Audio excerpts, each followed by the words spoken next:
जी तो अस्सलाम वालेकुम।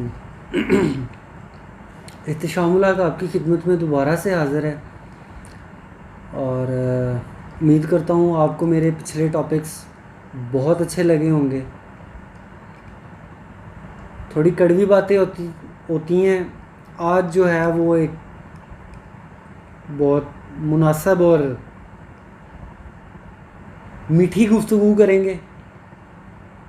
उसमें जहान, आज का जो मौजूद बहस है वो है जहान। तो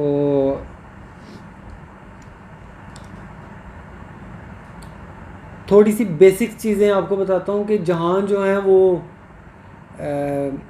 दो बेसिक्स जो हैं वो बेसिक जहान जो हैं वो दो या तीन समझे जाते हैं, जिसमें एक वो वाला जहान जो पहले था हमारे पैदा होने से पहले का, एक ये वाला जहान जिसमें हम ज़िंदगी गुजार रहे हैं, और एक वो वाला जहान जिसमें हम मरने के बाद जाएंगे।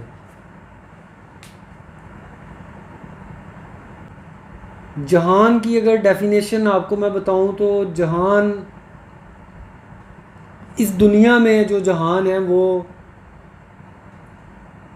इन्फिनिट नंबर्स ऑफ जहान है। जानवरों का जहान अलहदा होता है, कीड़े मकोड़ों का जहान अलहदा होता है, उसके अलावा समुंदर में मछलियों का जहान अलहदा होता है, पानी का जहान अलहदा है, हवा का जहान अलहदा है, परिंदों का जहान अलहदा है, जिन्नों का जहान अलहदा है, और ज़मीन के अंदर जो मखलूक़ात हैं उनका जहान अलहदा है, और इंसानों का जहान अलहदा है, पौधों का जहान अलहदा है। ये इसकी डेप्थ में है। और अब तो बात इससे भी बहुत आगे बढ़ गई है। आज से 150, 150 या 200 ईयर्स पहले तक ये चीज़ मंजर आम पर नहीं थी आई कि हम इस दुनिया से बाहर भी कुछ दुनियाएं हैं, या इस तरह के सूरज के अलावा भी और भी सूरज हैं। इस तरह की कोई चीज़ सामने नहीं थी आई। लेकिन साइंस की बदौलत हम इस चीज़ पर पहुंच गए कि जिस तरह वो जेम्स वेब टेलीस्कोप की पिक्चर्स हैं, मैं लगाऊंगा इसमें पिक्चर्स वीडियो में, उसमें आप देखेंगे कि इस तरह की बहुत सारी गैलेक्सीज़ हैं जो अब डिस्कवर हो चुकी हैं। तो इकबाल साहब की पोइट्री, उन्होंने उस दौर में मतलब उनकी नज़र किधर तक जाती थी, मुताला और रिसर्च की बेस पर उनकी नज़र जो थी वो किधर तक जाती थी। आज हम उनकी एक गज़ल को एक्सप्लोर करेंगे। उसको मैं कोशिश करूँगा कि ठीक जो है ना वो एक्सप्लेन करूँ। तो स्टार्ट करते हैं। सितारों से आगे जहां और भी हैं, अभी इश्क के इम्तिहान और भी हैं। जैसे कि मैंने आपको बताया कि पहले इंसान ये सोचता था कि हम जस्ट ये एक प्लेनेट है जिस पे हम रह रहे हैं और डेट्स इट। उसके बाद आहिस्ता आहिस्ता कुछ थ्योरीज पेश हुई, बिग बैंग थ्योरी, और उसके साथ साथ ये रिसर्च चलती गई। अंग्रेज़ ने टेलीस्कोप खला में स्पेस में भेजी, और उसके बाद एक बहुत न्यू वर्जन जो है वो लेटेस्ट वर्जन टेलीस्कोप का जेम्स वेब टेलीस्कोप भेजी, जिसमें हमें वाज़े तौर पे पिक्चर्स में वो नज़र आ रहा है कि इस तरह की बहुत सारी गैलेक्सीज हैं। सो उन्होंने ये पेंसिल और कलम और अपनी सोच और अपनी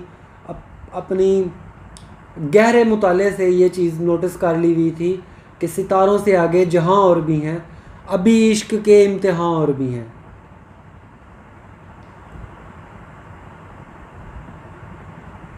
अभी इश्क के बहुत सारे इम्तिहान हैं।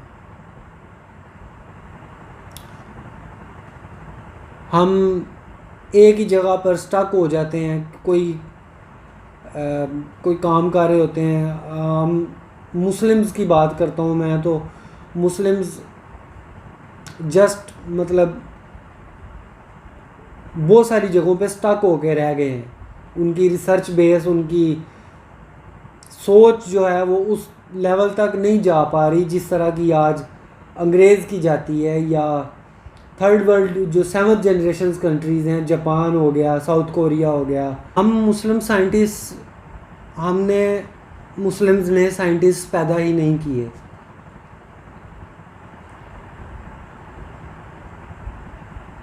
हम मलूकियत में फंस गए, हम जस्ट बादशाहत में फंस गए। स्टडी हमने बहुत ज़्यादा छोड़ दी, जिसकी वजह से अंग्रेज़ ने उसका फ़ायदा उठाया और दरवाज़े खोले, इल्म के दरवाज़े खोले उसने। अभी इश्क के इम्तिहान और भी हैं।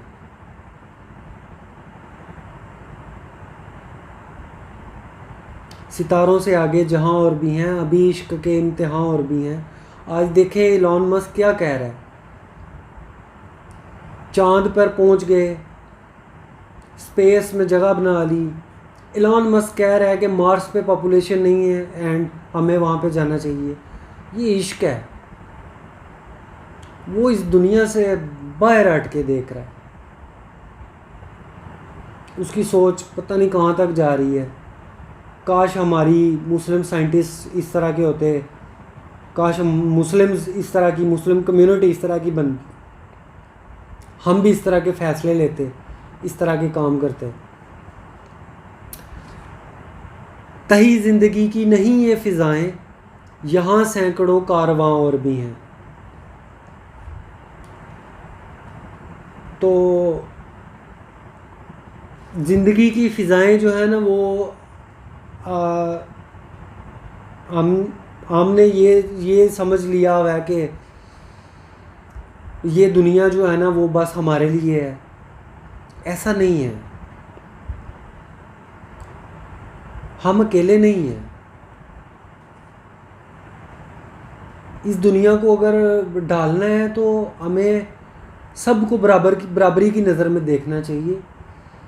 इस फ़िज़ा में भी बहुत सारी ऐसी मखलूक़ात हैं जिनको इंसानों की ज़रूरत है। परिंदों को हमारी ज़रूरत है, जानवरों को हमारी ज़रूरत है।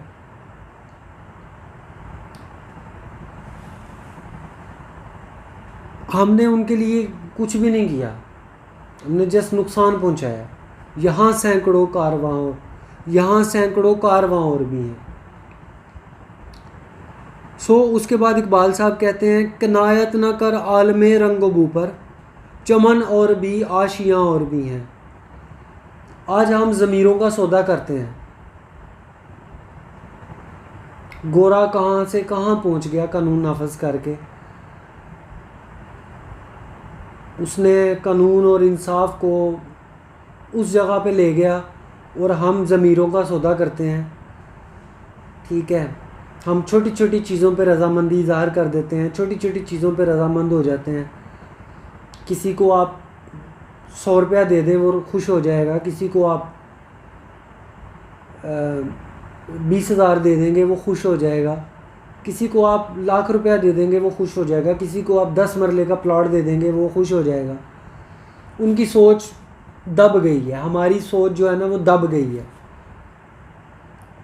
तो कनायत ना कर आलमे रंगोबू पर, छोटी छोटी चीज़ों से हमें बाहर निकलना चाहिए। छोटी छोटी चीज़ों को, इनकी रज़ामंदी से बाहर निकल के हमें सोचना चाहिए। चमन और भी आशियाँ और भी हैं। हमें भी देखना चाहिए कि ये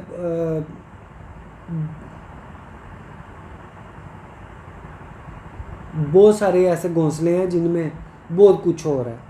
हमें भी रिसर्च करनी चाहिए, हमें भी बहुत सारी एनालाइज करना चाहिए, साइंस को यूज़ करना चाहिए, टेक्नोलॉजी को यूज़ करना चाहिए, एक बेस्ट वे में, पॉजिटिव वे में यूज़ करना चाहिए। हम अड़ के बैठ गए हैं। अगर खो गया एक नशेमन तो क्या गम, मुकामात आहो फगां और भी हैं। ये इकबाल साहब ने जो ड्रेस की है, ये मतलब इसमें ये सारी चीज़ें मौजूद हैं कि हम 60 साल या 70 साल की ज़िंदगी में, या मैक्सिमम 100 ईयर्स की जो लाइफ है, उसमें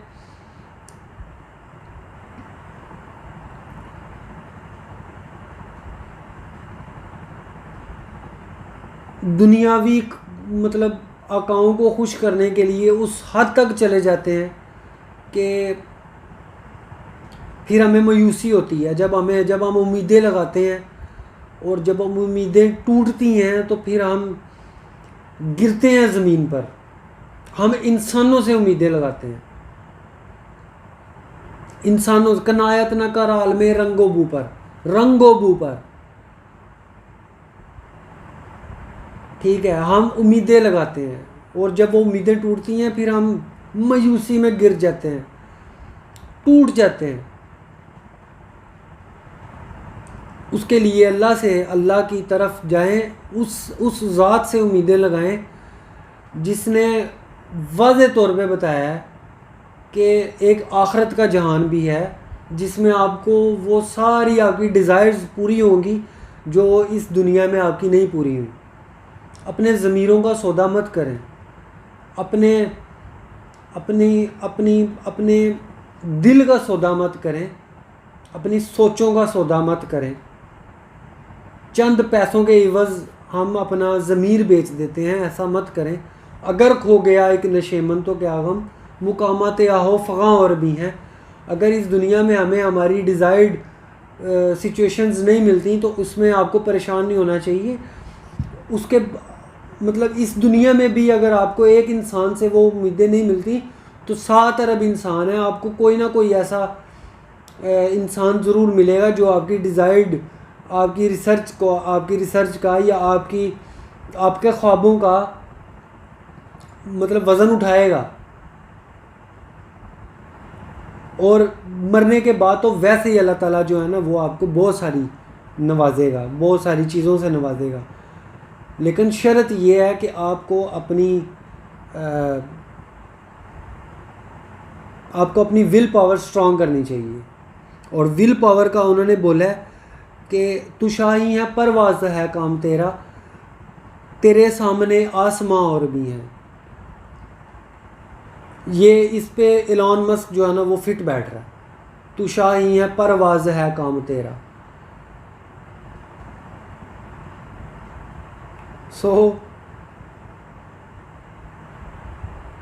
हमें भी चाहिए कि हम अपनी जंजीरों को तोड़ें, अपने फ़ैसले खुद करें, एक दूसरे को सपोर्ट करें, एक दूसरे की हेल्प करें, ऊपर उड़ें, अलहदा सोचें।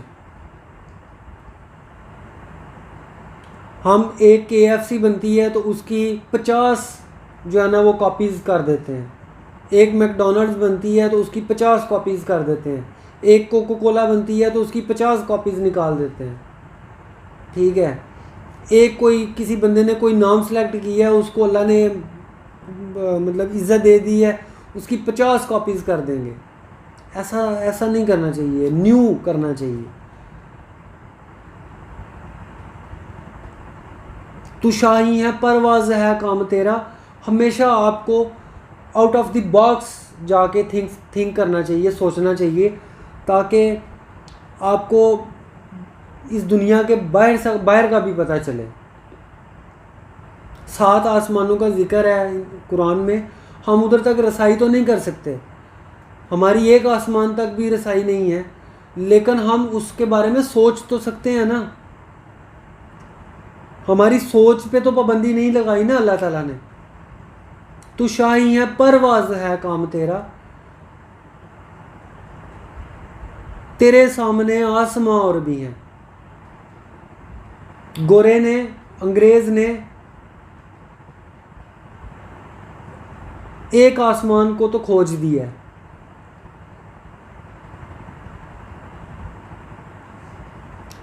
उसके बाद कहते हैं इसी रोज़ो शब में उलझ कर न रह जा कि तेरे ज़मानों मकां और भी हैं। हम रात को सोते हैं, हमारे लिए क्या है, सूरज इधर से उठता है, इधर गुरूब होता है, बस ये हमारी ज़िंदगी है। भाई आप सोचें तो सही, कुछ नया सोचें, कुछ नया करें। इसी रोज़ो शब में उलझ कर न रह जा कि तेरे ज़मानों मकां और भी हैं। हम इसी दुनिया में बस यही सूरज को चढ़ता हुआ देखते हैं और गुरूब होता हुआ देखते हैं, बस उठते हैं और सो जाते हैं, उठते हैं और सो जाते हैं। इसके अलावा भी बड़ा कुछ है करने के लिए, इसके अलावा भी बड़ी अल्लाह ताला ने रखी हुई हैं। अभी इश्क के इम्तिहान और भी हैं, सितारों से आगे जहां और भी हैं।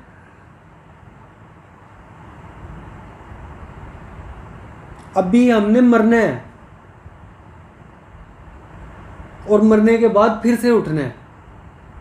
अगर खो गया एक नशेमन तो क्या गम। इस चंद घंटे की जो ज़िंदगी है, ये चंद सालों की जो ज़िंदगी है, इसको एक पॉजिटिव वे में यूज़ करें। Be a positive person, be a positive thinker, be a philosopher. एक फिलोसफर बने, एक थिंकर बने। इसी रोज़ो शब में उलझ कर न रह जा।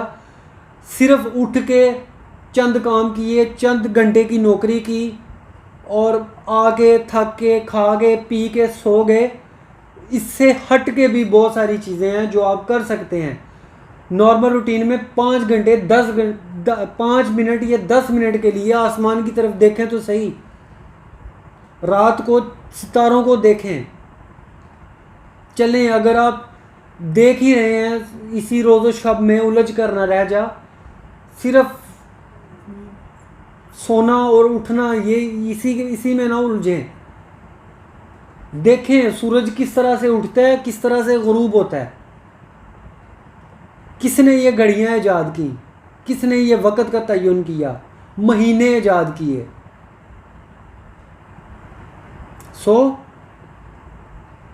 कि तेरे ज़मानों मकां और भी हैं। हम बहुत कुछ कर सकते हैं। ये मेरा मैसेज उन मुस्लिम्स के लिए है जो साइंस को समझते हैं।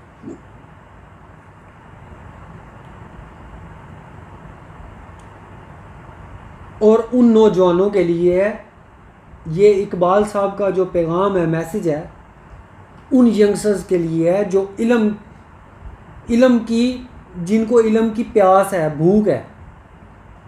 आप कुरान पढ़ें, स्टार्ट करें, औज़ु बिल्लाह से स्टार्ट करें, उसके बाद बिस्मिल्लाह, उसके बाद अल्हम्दुलिल्लाह। तू शाही है, परवाज़ है काम तेरा। हमारा काम उड़ना है, हम रेंग रहे हैं। उसके बाद इकबाल साहब ने कहा है कि गए दिन के तन्हा था मैं अंजुमन में, यहाँ अब मेरे राज़दां और भी हैं। उनकी पोइट्री के मुतल्लिक़ उन्होंने बोला है, उनकी पोइट्री में बहुत सारी चीज़ें डिस्कवर की हैं उन्होंने, बहुत सारी। और इंशाल्लाह मैं पूरी कोशिश करूँगा कि हफ़्ते में या 2 दिन के बाद या 3 दिन के बाद, मतलब हफ़्ते में 2 से 3 वीडियोस इकबाल साहब की पोइट्री को एक्सप्लोर करूँ और उस लेवल पे जाके करूँ जिसकी उनको ज़रूरत है, जिसकी हमारी सोसाइटी को ज़रूरत है। सो कीप सपोर्टिंग, मुझे भी आपकी सपोर्ट की ज़रूरत है। आप कमेंट्स करें, बताएं जहाँ पे मैं गलत हूँ। तो अभी इश्क के इम्तिहान और भी हैं, अभी मेरे लिए बहुत इम्तिहान है। इंशाल्लाह उसको मैं पूरी कोशिश करूँगा कि उसको अच्छे तरीके से मैनेज कर सकूँ। बाकी एंड पे तू शाही है परवाज़ है काम तेरा, तू शाही है परवाज़ है काम तेरा, तू शाही है परवाज़ है काम तेरा, कि तेरे सामने आसमां और भी हैं। So thank you so much, बहुत शुक्रिया। उम्मीद करता हूँ आपको ये मेरा टॉपिक अच्छा लगेगा। ज़रूर सुने और मुझे ज़रूर कमेंट्स में बताएं। Thank you so much. अल्लाह हाफिज़।